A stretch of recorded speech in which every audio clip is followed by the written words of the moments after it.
नमस्कार विद्यार्थी मित्रांनो, आपण तांत्रिक घटकातील नेक्स्ट टॉपिक पाहणार आहोत, ज्याचं नाव आहे गुरुत्वाकर्षण किंवा ग्रॅव्हिटेशन. प्रत्येकानं स्टोरी वाचलेली आहे की न्यूटन ॲपलच्या झाडाखाली बसला असताना एक वरतून ॲपल पडला. तो वरतून खालीच का पडला, त्याला प्रश्न पडला.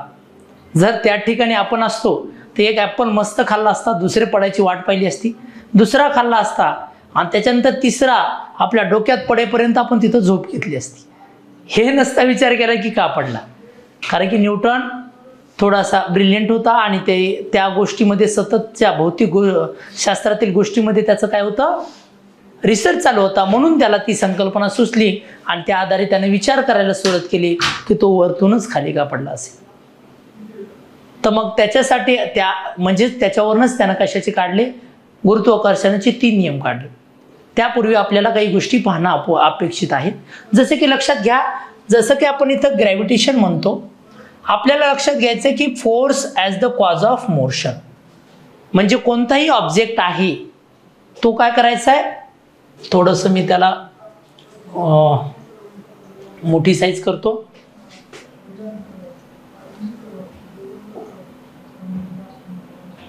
म्हणजे तुम्हाला ठळक दिसता येईल लक्षात.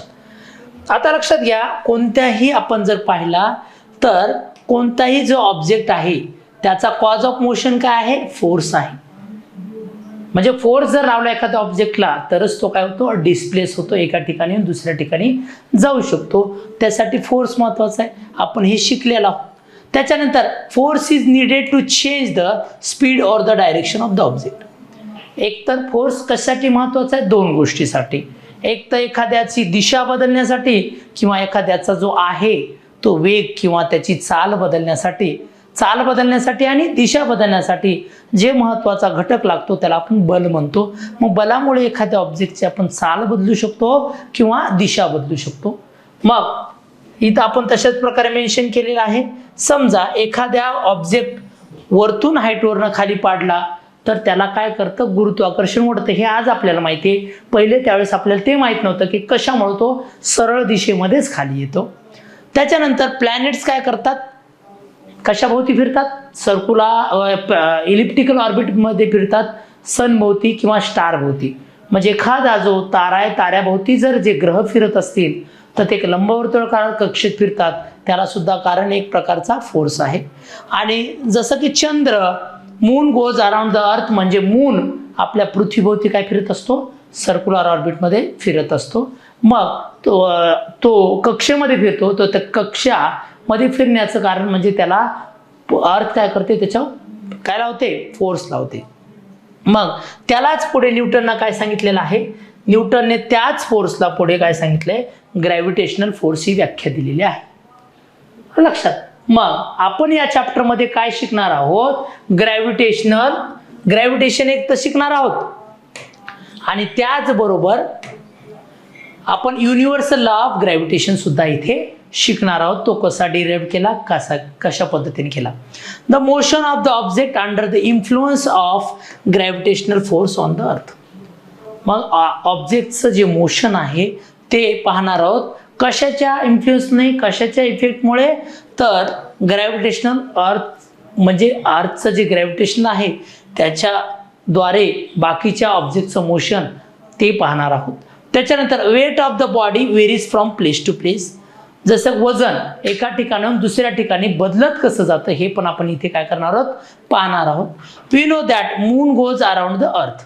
आपल्याला माहिती आहे की चंद्र काय करतो, अर्थभोवती किंवा पृथ्वीभोवती कक्षेमध्ये फिरत असतो. And object when thrown upward reaches a certain height and then falls downward. आपण ताकद लावलेला चेंडू काही हाईटपर्यंत वरती जातो, नंतर आपण लावलेली ताकद कमी होते, म्हणजे त्याची जी आपण दिलेली वेलॉसिटी ती 0 होते आणि काही अंतरानंतर ती 0 झाल्यावर तो परत खाली जसा खाली येतो. म्हणजे त्याला खालून कोणतरी फोर्स लावत असतं. The fall of the Apple made Newton start thinking. मग जसं की तो अर्थ वरती पडला, कोण, ॲपल, त्याच्यामुळं कोणाच्या डोक्यात थिंकिंग चालू झालं, न्यूटनच्या. आणि न्यूटनने काय सांगितलं, लक्षात घ्या. मग आता आपल्याला इथं लक्षात घेण्यासारखं आहे की सुरुवातीला न्यूटनने काय सांगितले. आता लक्षात घ्या, न्यूटनने आपल्याला सांगितल्याप्रमाणे इथे न्यूटनचा सेकंड लॉ काय सांगतो, F = m × a. मग ही पृथ्वी आहे, तिचं मास समजा कॅपिटल M आहे, हा मून आहे, लक्षात, ही अर्थ आहे, हे काय मून म्हणजे चंद्र आहे, हा लक्षात, याचं मास समजा m आहे. आता आपल्याला माहिती आहे फोर्स F = ma, हे दोघं एकमेकांवर सेम फोर्स लावतात जवळपास ग्रॅव्हिटेशनल फोर्स म्हणून. मग आपण फक्त पृथ्वी याच्यावर लावते असं नाही, हा पण याच्यावर लावत असतो. मग आपण जर केलं, हा फोर्स दोघांमध्ये कॉन्स्टंट आहे, मग A is inversely proportional to m येतं. म्हणजे बघा, हे कॉन्स्टंट आहे, मग A इकडे आले F/A होईल, मग F कॉन्स्टंट आहे तर इनव्हर्सली प्रोपोर्शनल होईल, A is inversely proportional to m. म्हणून आता m कोणाचं लहान आहे, अर्थ या मूनचं काय, m लहान आहे, m लहान असल्यावर त्याचं ॲक्झलरेशन काय असणार आहे, जास्त असणार आहे. म्हणून पृथ्वी स्वतः न फिरता त्या फोर्समुळं काय फिरतो, चंद्र पृथ्वीभोवती फिरतो, पृथ्वी फिरत नाही. कारण की पृथ्वीचं जे आकर्षण आहे ते जास्त आहे कोणापेक्षा, मूनपेक्षा. किंवा ॲक्झलरेशनचा जर विचार केला तर इनव्हर्सली प्रोपोर्शनल टू मास आहे, ज्याचं मास कमी तोच फिरणार. म्हणजे ॲक्झलरेशन कोणाचं जास्त आहे, मास मूनचं जास्त असल्यामुळे, कमी असल्यामुळे त्याचं ॲक्झलरेशन जास्त असणार आहे, म्हणून तो पृथ्वीभोवती फिरतो. तसंच आपण चंद्र तसंच आपण अर्थ आणि सन घेऊ. हा सन मोठा आहे, मग सन भोवती कोण फिरणार आहे, पृथ्वी फिरणार आहे, कारण की पृथ्वीचं मास काय आहे, कमी आहे, म्हणून त्याचं ॲक्झलरेशन पृथ्वीचं जास्त येतं, म्हणून पृथ्वी सूर्याभोवती फिरते. म्हणजे मास कारणीभूत आहे कशाला, न्यूटनच्या सेकंड लॉनुसार ॲक्झलरेशनला, म्हणून ते तिथे फिरत असतात. कळलं. आता पुढच्या स्लाइडमध्ये पाहूया आपण. आता जसं की पृथ्वीने अट्रॅक्ट केलं ॲपलला, ॲपलने अर्थला अट्रॅक्ट नाही केलं, कारण की ॲपलचं मास काय कमी आहे आणि अर्थचं मास खूप मोठं आहे. मग ॲक्झलरेशन कोणाला येईल, ॲपलला येईल, कारण की त्याचं मास कमी आहे. 1/a is inversely proportional to m, म्हणजे 1/m, ज्याचं कमी त्याचं ॲक्झलरेशन जास्त राहतं. अशा प्रकारे समजलं. मग आता सेंट्रिपिटल फोर्स म्हणजे काय लक्षात घ्या. आता आपण सेंट्रिपिटल आणि सेंट्रिफ्युगल फोर्स बद्दल पाहूयात, ते पण आपल्याला इथे अपेक्षित आहे अभ्यास करण्यासाठी. समजा आता इथं सेंटर पासून हा ऑब्जेक्ट फिरतो, गोफणीत दगड मारलेला आहे, दगड आपल्याला गोफणीत जर सतत फिरत ठेवायचं असेल तर त्याला आतमधून आपण जे फोर्स लावतो त्याला सेंट्रिपिटल फोर्स म्हणतो. म्हणजे P म्हणजे पकडणारा फोर्स, तो सेंटरकडे ऍक्ट होतो, सेंट्रिपिटल फोर्स. मग हा सेंट्रिपिटल फोर्स आहे, त्याला आपण आधी केंद्रकी फोर्स म्हणतो, लक्षात. आणि अभिसारी म्हणजे बाहेर जाणारा, म्हणजे जर्क मारल्यानंतर जो टँजेन्शियल दिशेत जातो त्याला आपण म्हणतो सेंट्रिफ्युगल फोर्स, म्हणजे फेकणारा, बाहेर फेकणारा कोण असतो, सेंट्रिफ्युगल फोर्स असतो. हे आपल्याला पाहावं लागेल, लक्षात. आता याच्यानंतर जर आपण पाहिलं तर आता इथं सेंट्रिपिटल आणि सेंट्रल सिकिंग म्हणजे सेंट्रिपिटल फोर्स, लक्षात घ्या. इथे मी दिलेलं आहे, इथे सेंट्रिपिटल म्हणजे सेंट्रल सिकिंग फोर्स म्हणतो आपण त्याला, म्हणजे सेंट्रलकडे येणारा. आणि सेंट्रिफ्युगल म्हणजे आउटवर्ड, बाहेर फेकणारा फोर्स सेंट्रिफ्युगल फोर्स असतो. मग आता आपण पुढे पाहूयात. जसे की टँजंट ऑफ ए सर्कल आहे त्या दिशेने सेंट्रिफ्युगल फोर्स काय होतो, रन होत असतो. आता आपण इथं मोशन लक्षात घ्या. The motion of the moon around the earth is due to the centripetal force. कशामुळे आहे तो, सेंट्रिपिटल फोर्समुळे आहे, आतमध्ये पकडलेल्या फोर्समुळे. And the centripetal force is provided by the force of attraction of the earth. आणि ते कशामुळे, पृथ्वीने लावलेल्या आकर्षणामुळे तिथं कोण फिरतो, चंद्र फिरतो. मग तो सेंट्रिपिटल फोर्स आहे तो कशाच्या फॉर्ममध्ये आहे, अट्रॅक्शन ऑफ द अर्थच्या फॉर्ममध्ये आहे. कळलं.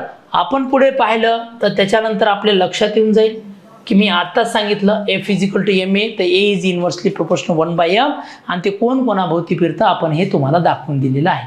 हे तुमच्या कंप्लीट नोट्समध्ये आहेत, याची तुम्हाला PDF मिळणार आहे. डोंट वरी, याच्या पूर्ण ग्रॅव्हिटेशनचा टॉपिक आपण व्यवस्थित स्वच्छ अक्षरात कव्हर केलेला आहे. आता universal law of gravitation, universal law of gravitation. आता युनिव्हर्सल लॉ काय सांगतो, आता लक्षात घ्या. मी एकदा डेफिनेशन वाचून दाखवतो, मग समजावून सांगतो. इथे जर पाहिलं आपण तर universal law of gravitation, every object in the universe attracts, काय करतो, attracts every other object with a force, कशाद्वारे अट्रॅक्ट करतोय, क्या फोर्सने अट्रॅक्ट करतो, विच इज प्रोपोर्शनल, तो फोर्स कसा आहे, proportional to the product of their masses and inversely, universally नाही, इनवर्सली म्हणजे 1/, inversely proportional to the square of distance between them. And force, this force is along the line joining the centers of the two object. आणि हा force कुठं असतो, line joining the two object वरती असतो. आता लक्ष द्या, इथे आता माझ्याकडे रिमोट आणि हे दोन्ही गोष्टी आहेत. मग every object in the universe attract every other object, म्हणजे हा ऑब्जेक्ट याला अट्रॅक्ट करणार, हा ऑब्जेक्ट याला अट्रॅक्ट करणार. Every object in the universe attract every other object with a force, कशाने अट्रॅक्ट करणार आहे, विथ ए फोर्स. आणि तो फोर्स कसा आहे, which is directly proportional to the product of their masses, याचं मास m1, याचं मास m2, मग प्रोडक्ट ऑफ देअर मासेस याला डायरेक्टली प्रोपोर्शनल आहे, आणि inversely proportional to the square of distance between them, म्हणजे या दोघांमधील जे अंतर आहे त्याच्या अंतराच्या वर्गाच्या समानुपाती आहे. बघा आता मराठीत सांगतो, गुरुत्वाकर्षण बल हे म्हणजे काय आहे, हे कोणतीही विश्वातील दोन गोष्टी एकमेकांना एका बलाद्वारे प्रेरित किंवा आकर्षित करतात, आणि हे जे बल आहे ह्या दोघांच्या वस्तुमानाच्या समानुपाती आणि ह्या दोघांमधील अंतराच्या वर्गाच्या काय असतं, व्यस्तानुपाती असतं, म्हणजे इनव्हर्सली प्रोपोर्शनल असतं. लक्षात, आणि हे या दोघांना लाईन जॉईनिंग त्याच्याद्वारे असते. मग याचं मास आहे m1, याचं आहे m2. लक्षात, हे एकमेकाला ह्या r डिस्टन्सनं काय आहेत, r डिस्टन्सनं काय दुरीवर आहेत, सेंटर पासून ते डिस्टन्स मोजतात. मग हा जो f आहे तो डायरेक्टली प्रोपोर्शनल आहे, कशाने, m1 m2 directly proportional to the product of their masses and inversely proportional to their square of distance between them. ह्या दोन गोष्टीवरनं आपल्याला डायरेक्ट लिहिता येतं f is directly m1 m2 divided by r चा वर्ग. कळलं, f is directly proportional to m1 m2 divided by r चा वर्ग. ह्या दोन गोष्टीवर आपण इथं लिहिलेलं आहे. कळलं. मग आता तुम्ही खाली जर लक्षात घ्या तर मी तुमचं इथं डेरिव्हेशन एकदम व्यवस्थित लिहिलेलं आहे. कळलं.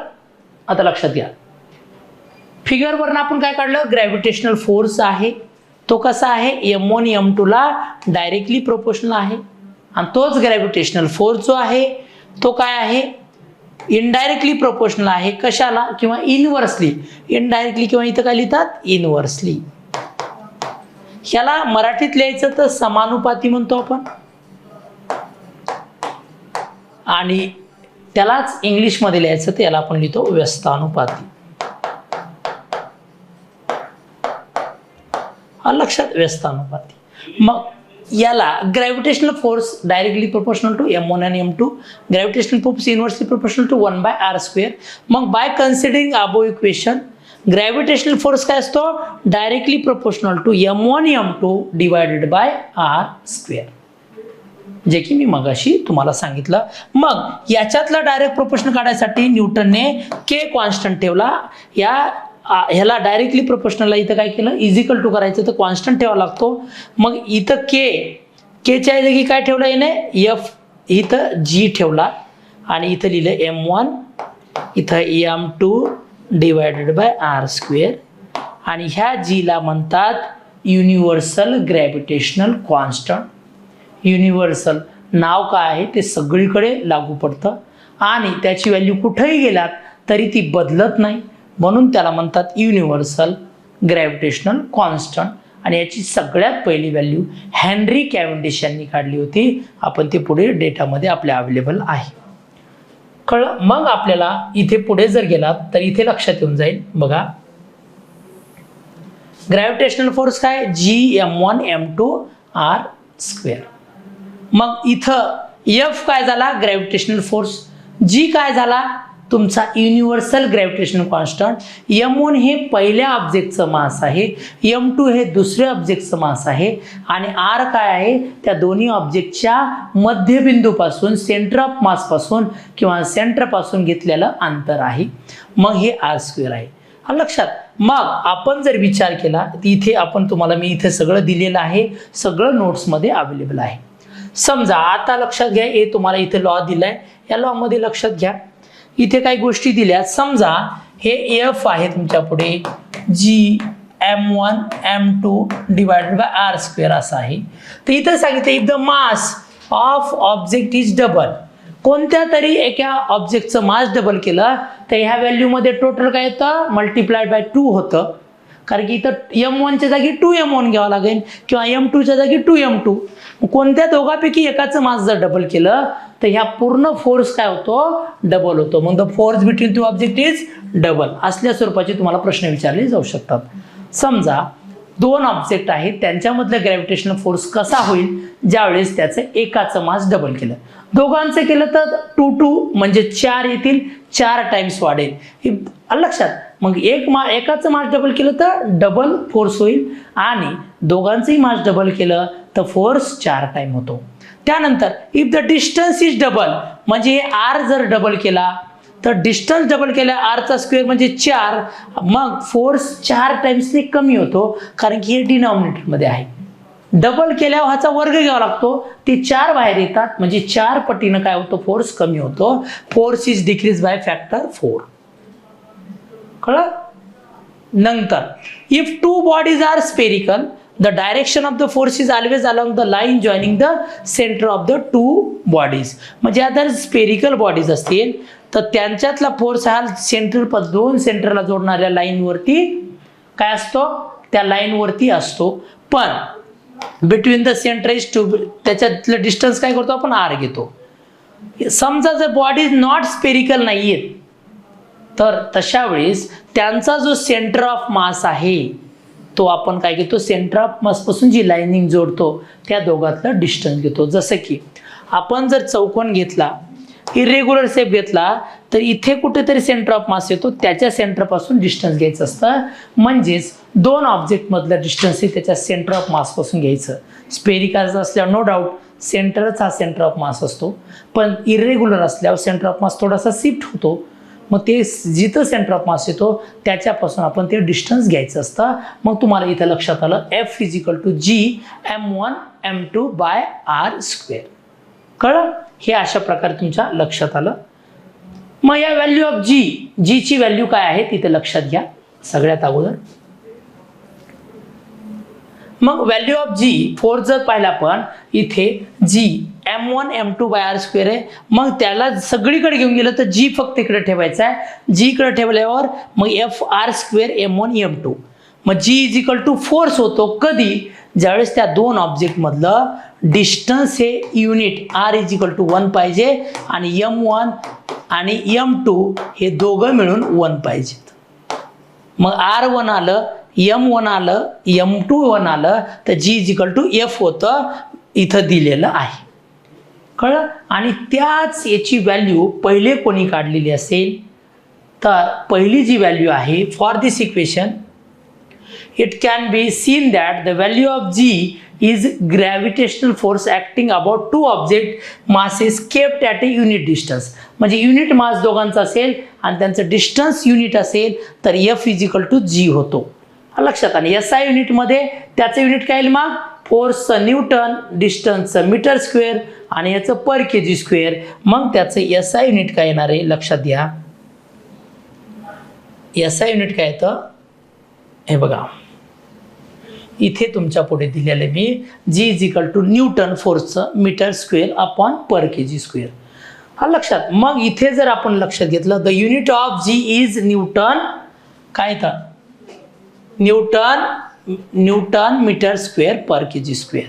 The value of G was first experimentally measured by Henry Cavendish. काय नाव त्यांचं हेनरी कॅव्हेंडिश. हे महत्वाचं आहे. हे तुम्हाला नाव पाठ असणं गरजेचं आहे. हेनरी कॅव्हेंडिशने घेतलं आणि त्याची जी व्हॅल्यू आहे ती 6.673 इंटू 10⁻11 न्यूटन मीटर स्क्वेअर पर केजी स्क्वेअर. ही फॅक्च्युअल डाटा तुम्हाला पाठच पाहिजे, हे तुम्हाला आलंच पाहिजे. कळलं. आणि न्यूटनच्या जागी जर डाइन सेंटीमीटर घेतलं तर इथं -3 न कमी होतं.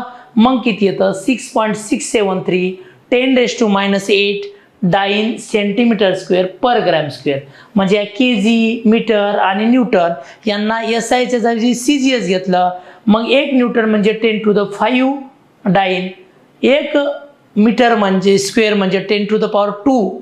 लक्षात. आणि केजी म्हणजे 10⁻3. अशा व्हॅल्यू पुट केल्यावर तुम्हाला ऑन अन ॲव्हरेज सगळं कट करून 10⁻8 येतं डाइन सेंटीमीटर पर ग्राम स्क्वेअर. अशा प्रकारे येऊन जातं. आता आपण इथं पाहूया जीची व्हॅल्यू. आता जीची व्हॅल्यू कशावर डिपेंड आहे? Value of G does not depend upon volume and type of object. हे महत्वाचं आहे.